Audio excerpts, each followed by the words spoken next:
Hey everybody, I'm here to talk about the Netflix TV series Stranger Things Season 1.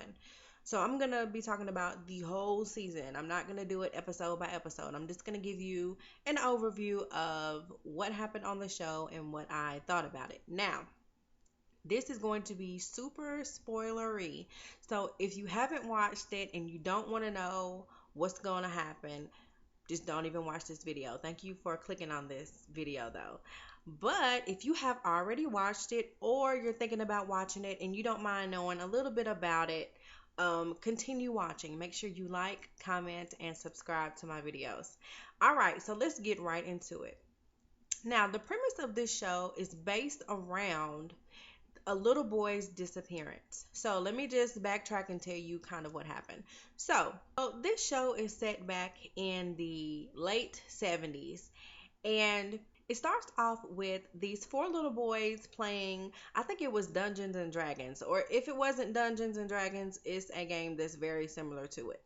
So you have these little boys, and it's Will and Lucas and Dustin and Mike. So they're all over Mike's house and they're playing this Dungeons and Dragons. So after the end of the game, all the little boys hop on their bikes and they all go home. Now, Will goes off in one direction and Lucas and Dustin go off in another direction. And so while Will is going home, he sees this monster in the distance and it scares him. So he jumps off of his bike and he goes running through the woods and he runs to his house. Now, once he gets inside of his house, he starts hearing this growling noise and he continues to run. He tries to use the phone to call 911 and nothing is working. He runs out of his house into the shed in the back of the house, and while he's in there, the lights start flickering and this you can't see what it is, but something appears and he screams and then all of a sudden he gets snatched. So later on the next day, his mom is getting his mom, whose name is Joyce, and Will's brother, his name is Jonathan.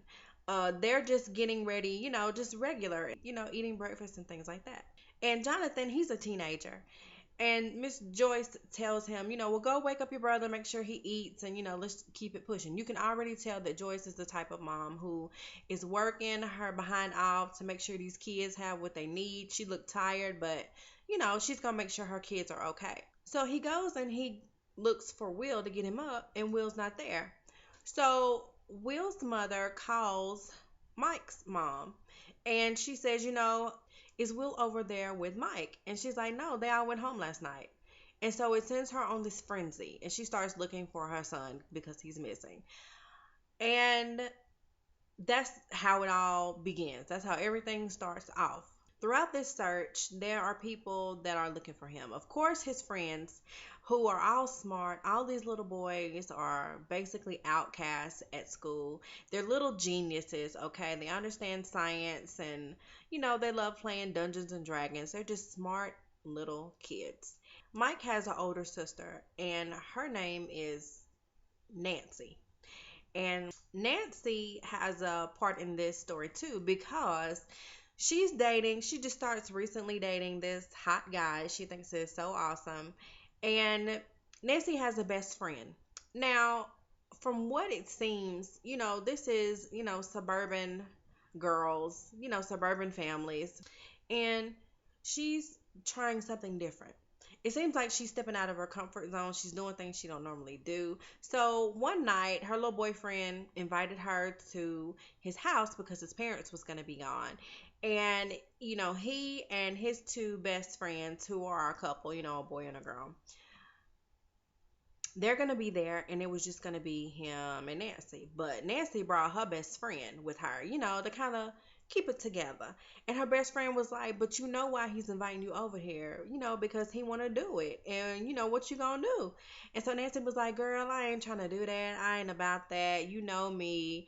I just want to go and have fun, and I'm glad you're coming with me. I can't do this without you. It was that kind of a thing. So they get to this party, and here go Nancy acting brand new, okay? She's drinking and, she's trying to hook up and not everything, So at the end of the night, Nancy actually tries to get her best friend to drink beer and all this stuff, and she tells her, to try to cut the can with a knife, like the rest of them was trying to do, showing off, cut the can with the knife and then drink it out of the can whole. But the best friend tried to do that, and she cut her finger trying to cut that can open. And she was like, you know what? I'm over it. I don't want to do this. I'm ready to go. And so, the other couple, they go on upstairs. So Nancy and her boyfriend, they start going upstairs too. And her best friend is just looking at her like, excuse me, Nancy, we got to go. Like she was looking at her like, you told me you weren't about that life, so let's go. And Nancy told her, just go home. You just go. And I'm like, really, Nancy? Like, you just gonna do your homegirl like that? You just gonna tell her to leave? That was shady what she did, Nancy. Okay, you was wrong for what you did. So her best friend, feeling left out and alone, of course, she goes out to the pool. And she's sitting there, and her finger is still bleeding, and a couple of drops of the blood drops in the pool. And so, since everybody has been looking for Will's brother Jonathan was actually in that area for some reason, and he was taking pictures in the woods because he's trying to find evidence of his brother, being gone. So while he's out there taking pictures, he sees Nancy's best friend sitting on the side of the pool, with her finger bleeding. And he snaps pictures, and he also looks up and he sees Nancy and her boyfriend, upstairs, they're getting undressed or whatever, and he snaps a few pictures of that too. And then he leaves. So then Nancy's best friend, she gets snatched. So later on in the episode, they're all looking for her, and Nancy was the last person to see her. And so she's like, I don't know what happened to her. Her car was parked out here. I don't know what's going on. So let me backtrack a little bit. So while everybody is out looking for Will, the three little boys, Dustin, Mike, and Lucas, they're all out looking for their best friend. And while they're out in the woods, they run up on this little girl. Now, the little girl, she actually looks like a little boy. And she's drenched wet and she's out in the rain. She just got on like this long t shirt and she looks scared and afraid. Now, let's back up just a little bit more and let's talk about this little girl. Now, this little girl ran into a restaurant and it was just a few people there, and she was scared and hungry, so she goes into the kitchen and she tries to sneak some food. So the guy who owns that restaurant, he's like a chef or whatever, and he catches her and he makes everybody else leave and he feeds her. Now, at first, he thinks she's a little boy because she looks like it. She has a buzz cut, and little kids when they're that young, she didn't have no boobs or nothing like that. She really wasn't talking that much either, so whatever. And he asked her what her name was, and she said 11. And she had like this little tattoo on her arm that said 11. So while she's there eating and he's trying to talk to her, and he calls somebody to come see about it because it's a missing kid probably. And so this woman shows up with this whole crew with her. They come in there and they shoot up the place and they kill the guy that owns the restaurant. So the little girl just dips out. She strikes right on out and leaves. Now, before she runs out the back door though, there are some guards standing there and they got guns and everything. And she just kind of looks at them and like she focuses in on them. And they just fall over dead. And then her nose is dripping blood. And I'm like, ooh, what the world just happened here? So anyway, so let's fast forward back into the woods. So the little boys find this little girl and they take her home to Mike's house. Now, Mike has a big heart and he's like, what are you doing out in the woods? And, what's going on here? And the other two little boys are like, man, I don't know why. You don't need to be letting her stay up in here. She looks crazy. Y'all need to call the police, tell your mama do something, because she don't need to be up in here. But luckily, Mike is like, no, she can stay here. And in the morning, I'll tell my parents what's going on. So anyway, let's fast forward through the story. Now, here is what is really going on. Now, 11, this little girl, Her mother, when she was pregnant, she volunteered for this experiment kind of a thing. And they were shocking her and giving her drugs and just doing all this kind of stuff to her. And it eventually made her crazy. Now, I don't think that she knew that she was pregnant. So when she had her baby, the baby had special gifts. And her baby is 11. So she has telekinesis and everything. So this agency got the baby, probably the ones that were doing the experiments on her mom. So they got 11 and they put her in this compound. And this compound is in the same town that Will and all of them live in. So it's like this highly guarded compound, and they do all this weird experiments on kids. She's probably not the only one that they had back in there, but she probably was the most gifted. They were using her and her powers to spy on people and everything. Like one of the things that she could do was they would put her, they would isolate her, and all she had to do was focus in on someone, and she could kind of travel mentally to where they were. She could hear them talking, she could see them, she could relay, what's going on. Um, she could play it over the speakers, just like if they were somewhere talking, she would just find them, and they could hear what that person was saying. Okay, so they were using her for things like that.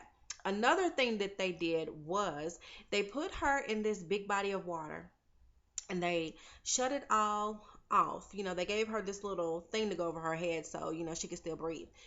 And what she could do was like travel. But the thing is, not only could she travel to where someone was, it also crossed a dimension that they didn't know about.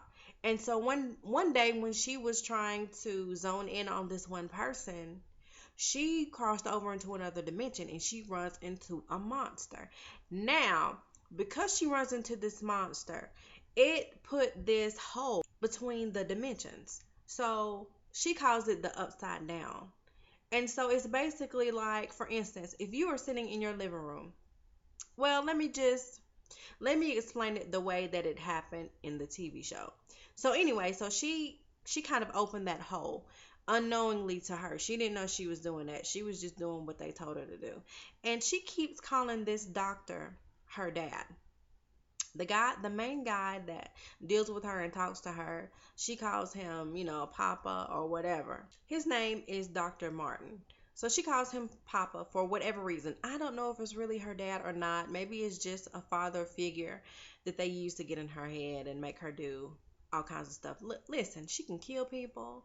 She can find where people are. She can do all this stuff, right? She can flip cars. She can do all kind of stuff with her mind, but it drains her every single time. Now, here's how we know that the dimensions is kind of upside down. Now, Will, he is still alive in another dimension though. And so one night while Joyce was sitting in the house frantic, the house phone rang. And she picked it up and she could hear somebody breathing and she knew it was Will immediately. Then the phone just fried out. And then later on, she could hear him calling for her. And it was in the wall. So when she went to her wall, she could see him like standing there saying, Mom, Mom. But she couldn't get to him. I mean, she punched a hole through the wall and the hole just went outside because he's in another dimension. Like the other dimension is like right up against our reality. So if you're outside in the woods, that beast is out there too, but he's in another dimension that's parallel to ours. So all he has to do is just cut a line through the dimensions and come through. He has the powers to do that.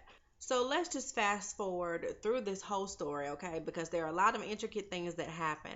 But at the very end of it, the police chief, he gets together with Joyce and Jonathan and Nancy, because Nancy knows that something happened to her best friend.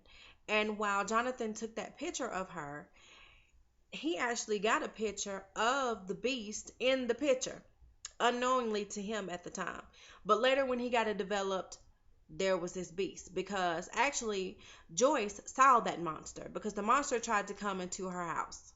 So she saw him, and she was, telling everybody who would listen to her that this monster was out there. Nobody believed her until they started seeing this monster up close and personal. So like I said, the chief, he actually ran into the group of people who were doing the experiments and knew all about 11 and all of that. The woman that came and shot up the restaurant, all that organization. He found out about them. So he knew something was up.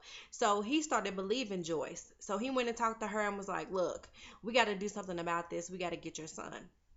And that's when Nancy and Jonathan came and spoke to Joyce and was like, we know that that monster is true because we saw a picture of it. And plus, Nancy, she got snatched into that dimension too one day when they were out in the woods looking for Will. So she saw that monster as well in that dimension. And luckily, Jonathan was out in the woods with her because he was able to snatch her out of there and bring her back into our dimension. So, we almost lost her. But, her best friend, she didn't make it. So the three little boys, they kind of go back and forth with 11. Really, it was Lucas. Lucas had the biggest problem with 11. He was skeptical about her from the jump. Even him and Mike fell out a few times over 11. But 11 had to just prove herself and let them know that, look, I am not the enemy. I'm running from these people that have been doing horrible stuff to me, making me kill animals and all that stuff. I ain't trying to do that. I ain't about that life. I'm just trying to get away. And, at the end of the day, they all band together to look for Will and to find him. So at the very end of it all, they end up finding Will. Now, here is how that happened. So the chief and Joyce, they went to that compound and, well, really they got caught and took to that compound. And the people just let them go into that dimension. And they were like, come on, they're going to die anyway. That thing is going to catch them and kill them. But little did they know, okay, Joyce and Chief, they were very crafty. So they went into that dimension and they found him.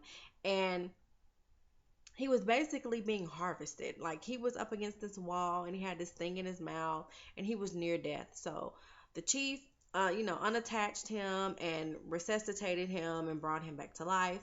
And that's where it ended with Will and Joyce and the chief. So meanwhile, back at this high school, all the little kids were there. Um, it was Mike and Lucas and Dustin and 11. And they had all been there because they made this pool for her and dunked her down in the water. And she was able to locate where Will was. And so after that, they just all stayed at that school.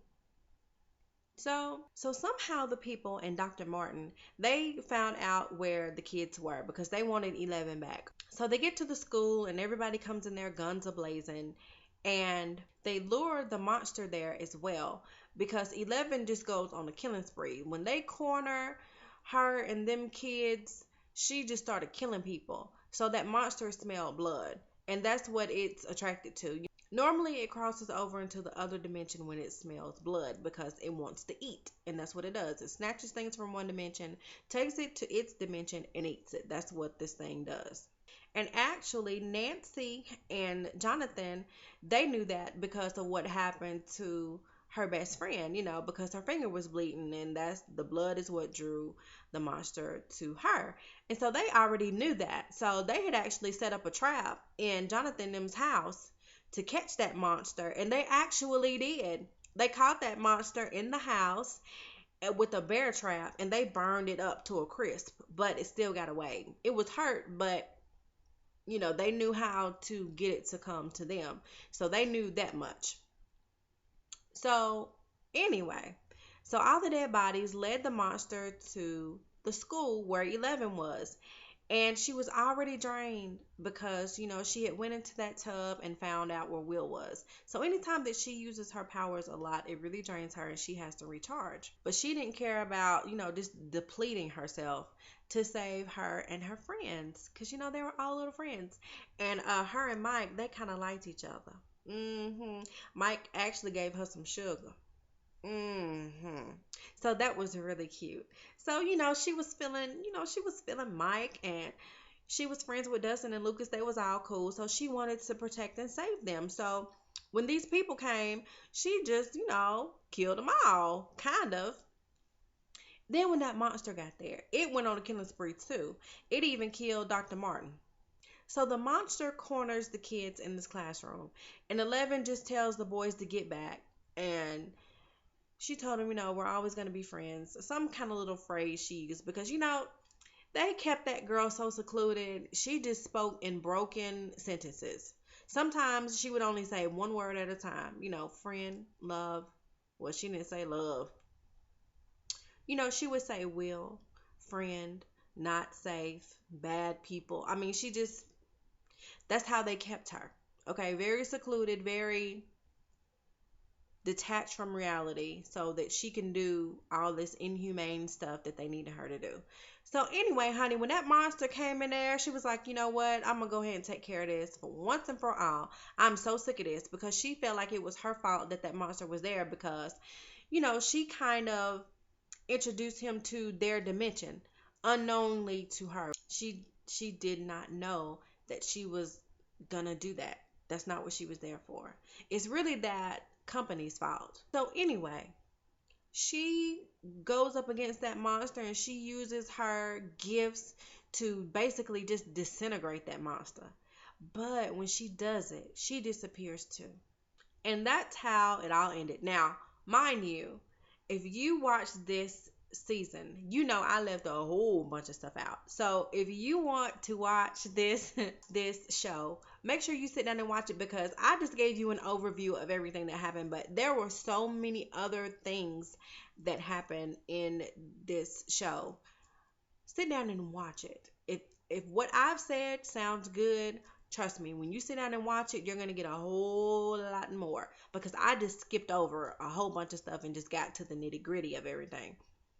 So I enjoyed the first season. I don't know what they're going to do about the second season. I don't know if this show is going to be kind of like American Horror where they keep the same actors but they give you a different story every season. I'm not sure. Or it may just be a continuation of this first season. I'm not sure what they're going to do, but whatever they do, I'm going to be tuning in for the next go round. Now, once again, this is Netflix, so I'm not sure how they're going to do it. But whenever that second season comes out, listen, I will be back again and I'll probably try to do it episode by episode. But I just went ahead and binge watched this whole season just to see if I was going to like it. And I did. And I recommend it to anybody who loves sci-fi, who loves monsters. Just watch it. You'll enjoy it. So that was my review about Stranger Things Season 1. Make sure you like, comment, and subscribe. And also, stick around. Check out a few more videos that I have. I review a whole lot of shows, okay? So I will catch you guys in the next video. Bye.